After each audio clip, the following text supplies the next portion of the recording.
Welcome to wish full ಅಡುಗೆ ಮನೆ. ಇವತ್ತು ನೋಡ್ತಾ ಇದ್ದೀರಾ ನೀವು ಮಾವಿನಕಾಯಿ ಅಂದ್ರೆ ಇವತ್ತು ನಾವು ಸ್ಪೆಷಲ್ ಆಗಿ ಉತ್ತರ ಕರ್ನಾಟಕದ ಒಂದು ಹಳಿ ರೆಸಿಪಿನ ಮಾಡ್ತಾ ಇದ್ದೀವಿ. ಇಲ್ಲಿ ನಮ್ಮ ಅತ್ತೆ ಇದ್ದಾರೆ. ಇವತ್ತೆ ಅತ್ತೆ ಇದು ಮಾವಿನಕಾಯಿ ಜೊತೆ ಯಾವ್ದು ರವೆನ ಬಳಸ್ಬಿಟ್ಟು ನಾವು ಒಂದು ಹಳಿ ಕಾಲದ ರೆಸಿಪಿ ಮಾಡ್ತಾ ಇದ್ದೀವಿ.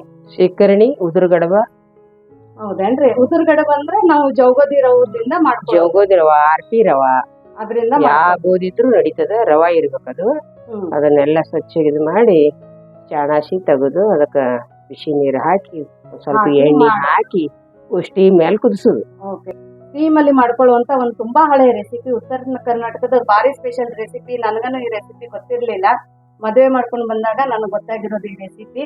ಸೊ ಇವಾಗ ನೋಡಿ ಇಲ್ಲಿ ಮಾವಿನಕಾಯಿನ ಹಣ್ಣು ಮಾವಿನಕಾಯಿನ ತಗೊಂಡಿರೋದು. ಸೊ ಈ ಮಾವಿನಕಾಯಿನ ಒಂದ್ ಸ್ವಲ್ಪ ಉಪ್ಪು ಹಾಕಿ ನೀರಲ್ಲಿ ನೆನೆಸ್ಬಿಟ್ಟು ತೊಳೆದ್ಬಿಟ್ಟು ಇವಾಗ ಸದ್ಯಕ್ಕೆ ಇದನ್ನ ಪಕ್ಕಕ್ಕೆ ಇಟ್ಕೊಂಡು ಉದುರುಗಡಬು ರೆಸಿಪಿನ ಯಾವ ತರ ಮಾಡೋದು ಅಂತ ನೋಡೋಣ ಬನ್ನಿ. ಈ ಬುಟ್ಟಿ ಒಳಗ ನೀರ್ ಹಾಕೋದು, ಇದ್ರೊಳಗ ಮ್ಯಾಲ ಚಾಣಿ, ಒಂದ್ ಚಾಣಿ ತೂಕ ಇರುವಂತ ಚಾಣಿ ಇಟ್ಟು ಇದಕ್ಕೆ ಒಳ್ಳೆ ಎಣ್ಣೆ ಹಚ್ಚೋದು. ಎಣ್ಣೆ ಹಚ್ಚನ್ನ ಅಂಟಬಾರ್ದು ಅಂತ ಹೇಳಿ. ಹೌದು. ಸೊ ನೋಡ್ರಿ ಈ ತರ ನಾವು ಇದಕ್ಕೆ ಎಣ್ಣೆನ ಒರೆಸ್ಕೊಳ್ಳೋಣ.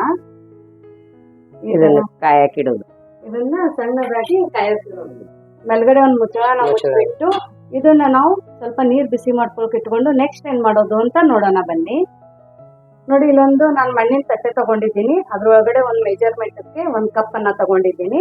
ಅದ್ರ ಒಳಗೆ ಇವಾಗ ನಾವು ಜೌಗೋದಿದ್ದು ರವೆನ ಹಾಕೋತಾ ಇದ್ದೀವಿ. ಇದಕ್ಕೆ ವೀಟ್ ಸೂಜಿನೂ ಕೂಡ ಅಂತಾರೆ. ಸ್ವಲ್ಪ ದಪ್ಪ ದಪ್ಪ ಇರ್ತೈತಲ್ರಿ ಸರಿ.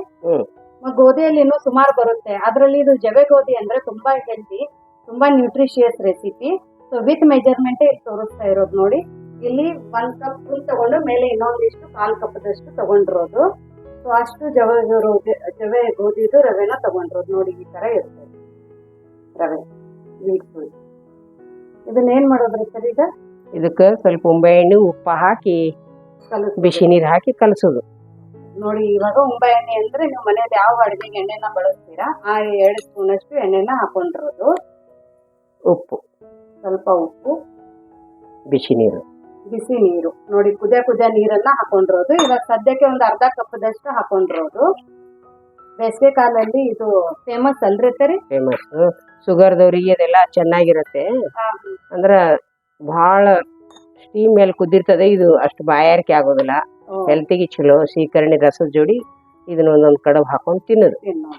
ಅದೇ ಚಪಾತಿಗೆ ನಾವು ಶೇಖರಣೆ ತಿನ್ನೋದಕ್ಕಿಂತ ಇದು ಈ ತರ ಈ ರವದಲ್ಲಿ ಮಾಡಿ ಕಡಬ ಮಾಡೋದು. ಗುಂಡು ಗುಂಡು ಗುಂಡು ಗುಂಡು ನೋಡಿ. ಇದನ್ನೆಲ್ಲ ಚೆನ್ನಾಗಿ ಮಿಕ್ಸ್ ಮಾಡ್ಕೊತಾ ಇದ್ದಾರೆ. ಬಿಸಿ ಇರುತ್ತೆ ನೀರು, ನೋಡ್ಕೊಂಡು ಬಿಸಿ ಇದನ್ನ ಮಾಡ್ಕೊಡಿ, ಕಲಿಸ್ಕೊಡಿ.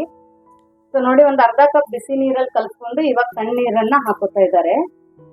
ಇದು ಹೆಂಗ್ ಹದ ಗಟ್ಟಿ ಇರ್ಬೇಕೇನ್ರಿ? ಅಟ್ಟೆ ಮೀಡಿಯಂ ಸೈಜ್. ಅಟ್ಟು ಗಟ್ಟಿನೂ ಬೇಡ, ಅಟ್ಟು ಅಳಸು ಬೇಡ.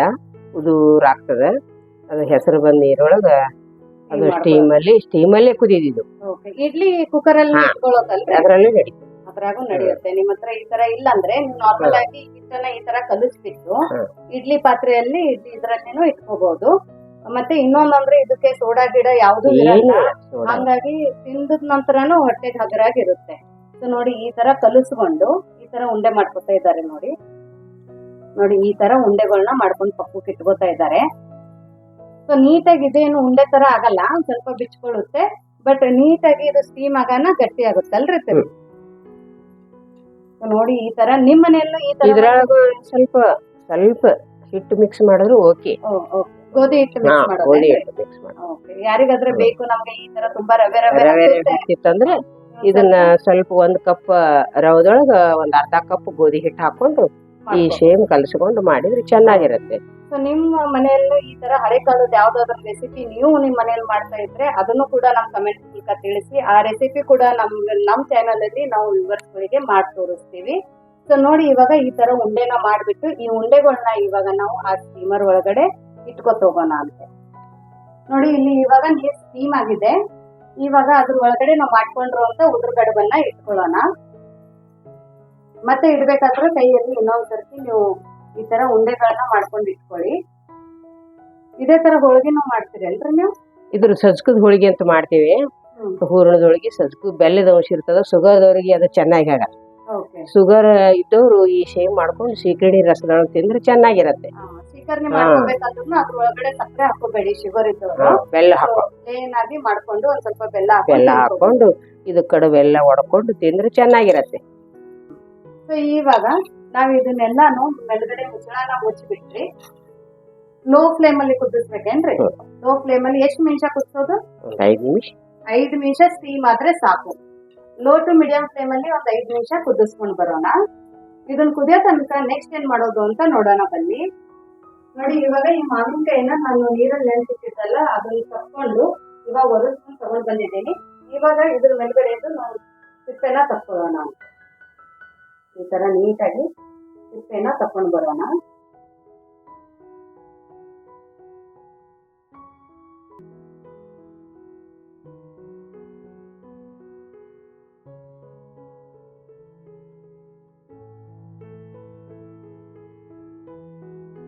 ಇದು ಈಗ ಸ್ಟೀಮ್ ಆಗಿದೆ. ಎಷ್ಟು ಒಂದ್ 4 ನಿಮಿಷ ತಗೊಂಡಿದ್ದೆ ಸ್ಟೀಮ್ ಆಗೋಕೆ. ಇನ್ನು ನಾನು ಇದನ್ನೇ ಕಟ್ ಮಾಡ್ತಾ ಇದ್ದೀನಿ ಮ್ಯಾಂಗೋದ್ ಪಲ್ಪು. ಅಷ್ಟ್ರಲ್ಲಿ ಇದು ಆಲ್ರೆಡಿ ಸ್ಟೀಮ್ ಆಗಿದೆ. ಸೊ ನೋಡಿ ಎಷ್ಟು ಚೆನ್ನಾಗಿ ಸ್ಟೀಮ್ ಆಗಿದೆ. ಇವಾಗ ಸ್ಟೋನ್ ಆಫ್ ಮಾಡ್ಕೊಳ್ಳೋಣ್ರಿ. ನೋಡಿ ಸ್ಟೋನ್ ಆಫ್ ಮಾಡ್ಕೊಂಡಿದೀವಿ. ನೋಡಿ ಒಂದ್ ಫೋರ್ಕ್ ಇಂದ ಚುಚ್ಚು ನೋಡ್ತಾ ಇದ್ದಾರೆ. ಚೆನ್ನಾಗಿ ಹತ್ತಿಲ್ಲ ಅಂದ್ರೆ ಕುದ್ದೋದಂಗಲ್ರಿ, ಚೆನ್ನಾಗಿ ಕುದ್ದಿದೆ. ಸೊ ನೋಡಿ ಅವಾಗ ಉದುರುಗಡಬು ಅಂದ್ರೆ ಕೈಯಿಂದ ಕಟ್ಟಬೇಕಾದ್ರೆ ಲೂಸ್ ಆಗಿ ಕೆಳಗಡೆ ಹೊಡಿತಾ ಇತ್ತು. ಇವಾಗ ನೋಡಿ ಬಾಲ್ ತರ ಆಗಿದೆ, ತುಂಬಾ ಬಿಸಿ ಇದೆ, ತುಂಬಾ ಚೆನ್ನಾಗಿದೆ. ಇನ್ನ ಇವಾಗ ನಂದು ಮ್ಯಾಂಗೋ ಜ್ಯೂಸ್ ಮಾಡಿ ರೆಡಿ ಆಗಿಲ್ಲ. ಇವಾಗ ಇದನ್ನ ಆಗಿದೆ. ನಮ್ದು ಮ್ಯಾಂಗೋದು ನಾವು ಶ್ರೀಕರಣೆ ಮಾಡೋ ತನಕ ಇದನ್ನ ಮುಚ್ಚಿ ಹಿಂಗೇನೆ ಇಟ್ಬಿಡೋಣ ಅಂತೆ. ಶ್ರೀಕರ್ಣಿಗೆ ನೆಕ್ಸ್ಟ್ ಏನ್ ಹಾಕೋದು ಅಂತ ನೋಡೋಣ ಬನ್ನಿ. ನೋಡಿ ಎಲ್ಲಾ ಪಲ್ಪ್ ತಕೊಂಡ್ ರೆಡಿ ಆಗಿದೆ. ಇವಾಗ ಏನ್ ಹಾಕೋದ್ರಿ ಇದ್ರೊಳಗ? ಸ್ವಲ್ಪ ಉಪ್ಪು ಹಾಕೊಳ್ಳೋಣ. ಇದು ಚಲೋ ಆರ್ಗ್ಯಾನಿಕ್ ಬೆಲ್ಲದಕ್ಕೆ ಇದು ಇಲ್ಲ, ಅದು ಆರ್ಗ್ಯಾನಿಕ್ ಹೆಲ್ತಿಗೆ ಚಲೋ. ಸಕ್ಕರೆ ಕಿತ ಹಾಕಿ ಗ್ರೈಂಡರ್ ಮಾಡಿ ಅರ್ಧ ಕಪ್ಪದಷ್ಟು ಬೆಲ್ಲನ ಜಜ್ಜಿಬಿಟ್ಟು ಹಾಕೊಂಡಿರೋದು, ಅದ್ರ ಜೊತೆ ಸ್ವಲ್ಪ ಉಪ್ಪನ್ನ ಹಾಕೊಂಡಿರೋದು. ಇವಾಗ ಇದಕ್ಕೆ ಒಂದ್ ಸ್ವಲ್ಪ ನೀರನ್ನ ಹಾಕೊಳ್ಳೋಣ. ನೋಡಿ ಒಂದ್ ಸ್ವಲ್ಪ ನೀರನ್ನ ಹಾಕೋತಾ ಇದ್ದೀನಿ. ನೀವು ಬೇಕಂದ್ರೆ ಒಂದ್ ಸ್ವಲ್ಪ ಕೋಲ್ಡ್ ನೀರು ಕೂಡ ಹಾಕೋಬಹುದು. ನೋಡಿ ಇವಾಗ ಇದನ್ನ ಈ ತರ ನಾವು ಬ್ಲೆಂಡ್ ಮಾಡ್ಕೊಂಡು ಬರೋಣ ಅಂತ. ನೀವು ಬೇಕಂದ್ರೆ ಮಿಕ್ಸಿ ಜಾರಲ್ಲಿ ಕೂಡ ಮಾಡ್ಕೊಳ್ಳಿ. ಬಟ್ ಈ ತರ ಮಾಡೋದ್ರಿಂದ ತುಂಬಾ ಚೆನ್ನಾಗಾಗುತ್ತೆ. ಹಾಗಾಗಿ ನಾನು ಈ ತರ ಇದನ್ನ ಮಾಡ್ಕೊಂಡು ಬರ್ತೀನಿ. ನೋಡಿ ಬೆಲ್ಲದ ಮಾವಿನಕಾಯಿ ಶ್ರೀಕರಣೆ ರೆಡಿ ಆಗಿದೆ. ಇದು ನಿಮ್ಗೆ ಕನ್ಸಿಸ್ಟೆನ್ಸಿ ನೋಡ್ಬಿಟ್ಟು ನೀವು ಇದನ್ನ ಚೆಕ್ ಮಾಡ್ಕೋಬಹುದು. ಸ್ವಲ್ಪ ಇದು ಗಟ್ಟಿನೇ ಇರ್ಬೇಕೇನ್? ತಿಳಿದು ಇರ್ಬೇಕಾದ್ರೆ ಗಟ್ಟಿನೇ ಇರ್ಬೇಕು.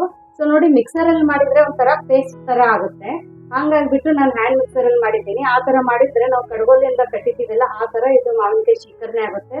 ಇದು ತಿನ್ನೋಕೆ ಈ ತರ ಮಾಡಿದ್ರೆ ತುಂಬಾ ರುಚಿಯಾಗಿರುತ್ತೆ. ಹಂಗಾಗ್ಬಿಟ್ಟು ನಾನು ಈ ತರ ಮಾಡಿರೋದು. ಒಳಗಡೆ ಒಂದೊಂದ್ ಸ್ವಲ್ಪ ಎಲ್ಲ ಉಳಿದಿದ್ರು ಆಮೇಲೆ ಅದು ಕರಗುತ್ತೆ, ಟೆನ್ಷನ್ ತಗೋಬೇಡಿ.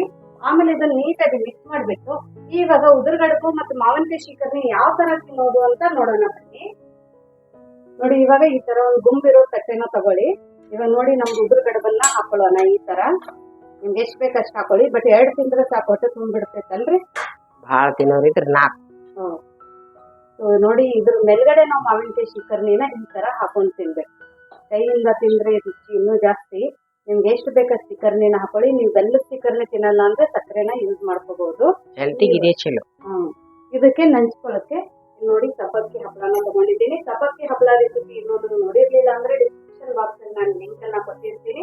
ಸೊ ಇದ್ರ ಜೊತೆ ನೆಂಚ್ಕೊಳ್ಳಕ್ಕೆ ನೀವು ಬೇಕಂದ್ರೆ ಹಪ್ಪಳಗಳನ್ನ ಹಾಕೋಬಹುದು, ಬಜ್ಜಿಗಳನ್ನ ಹಾಕೋಬಹುದು. ಏನೂ ಬೇಡ ಅಂದ್ರೆ ಉಪ್ಪಿನಕಾಯಿ ಜೊತೆ ಸಹ ನೀವು ತಿನ್ಕೋಬಹುದು. ಅದ್ರ ಜೊತೆ ಇನ್ನೊಂದು ಹಪ್ಪಳ ಇದೆ, ಇದು ಗೋಧಿ ಕುರುಡಿಗೆ ಅಂತ. ಸೊ ಇದನ್ನು ಕೂಡ ನಾನು ಇದ್ರ ಜೊತೆ ನಮ್ಮ ಸೈಡ್ ಫೇಮಸ್ 2 ಹಪ್ಪಳಗಳು. ಹಂಗಾಗಿ ಇದ್ರ ಜೊತೆ ನಾನು ಇದನ್ನ ಸರ್ವ್ ಮಾಡ್ತಾ ಇದ್ದೀನಿ. ಹೆಂಗ್ ತಿನ್ನೋದು ಅಂತ ಇವಾಗ ನಮ್ಮ ಅತ್ತೆನ ಕೇಳೋಣ. ಸೊ ಇದನ್ನ ಈ ತರ ಕಡ್ದ್ಬಿಟ್ಟು ತಿನ್ನೋದು.